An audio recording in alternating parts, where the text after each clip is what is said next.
All right, let's just jump right in, because today we're going to take a look at one of the most famous phrases in all of philosophy. It's an idea that has shaped for almost 400 years how we think about ourselves, and it just might be completely wrong. I think, therefore I am. Of course. We've all heard it, right? It's basically the bedrock of the modern sense of self. It's this idea that your existence, your very awareness, is proven by the fact that you can sit alone in a room and just think. It's the ultimate declaration of the individual. But what if that whole idea is a lie?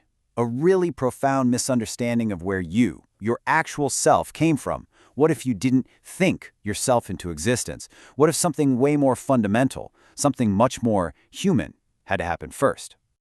So, to really get what's going on here, we have to understand the idea we're challenging. Descartes basically gave us this picture of a mind all by itself, doubting everything in the world until the only thing it can't doubt is its own thinking. And that's the story of the isolated self. Now, what's really key to notice here is the order of operations. First, the I exists, all alone in a vacuum. It thinks, it becomes aware of itself, and only after all that does it decide to go out and have relationships. So relationships are like an optional extra. They aren't part of the core event. Remember that sequence. Okay, so this foundation seems pretty solid, right? But it starts to get some serious cracks in it when you just poke it with one very simple question. I mean, really? Is it? Just think about your own story for a second. Before you could put together a single rational thought, before you even had words, were you just nothing? A non-existent being just waiting to have an idea? It just doesn't feel right, does it? And this is the real kicker. Descartes says, I think. But who is this I? For something to do the thinking, it has to exist first, in some way. It's a huge logical gap. The I can't be both the cause of its existence and the effect of it at the same time. And this leaves a massive hole right at the beginning of our personal story. So, if it's not thought, then what is it?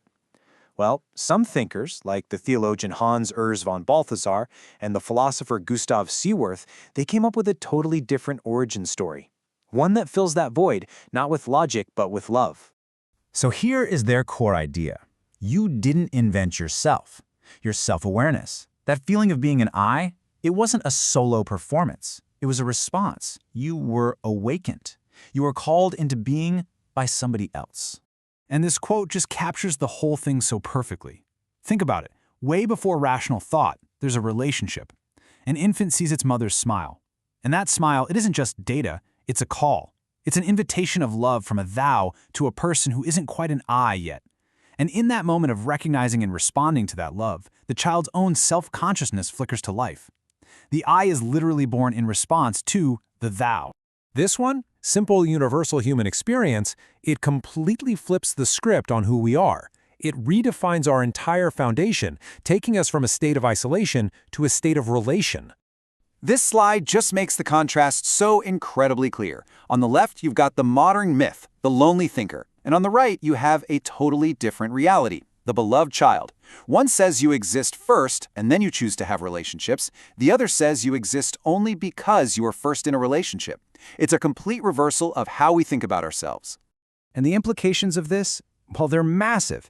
It means your identity isn't something you had to build from scratch. It was something you received as a gift. It means your truest self didn't come from asserting your thoughts, but from being open and receptive to love. And maybe the most profound part is this. You were never really alone. Before your I could even start to form, there had to be a thou who saw you first. Okay, so what do we do with this information? If this is more than just a neat philosophical idea, how does it actually change how we live and see ourselves day to day? Here's why this matters so much. It reframes your entire existence.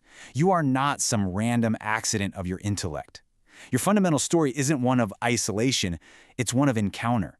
You were literally loved into existence. And that kind of changes the pressure, doesn't it? That whole burden of having to invent yourself from nothing, it's lifted. And it's replaced with the reality of being a gift. So, if your own consciousness was sparked by the loving gaze of another person, that suggests that you now hold that same exact power. The power that woke you up, it now lives in you. That loving gaze, that smile of recognition, that's how we keep calling each other into a fuller existence, every single day. So the real question to leave you with is, whose I are you being called to awaken next?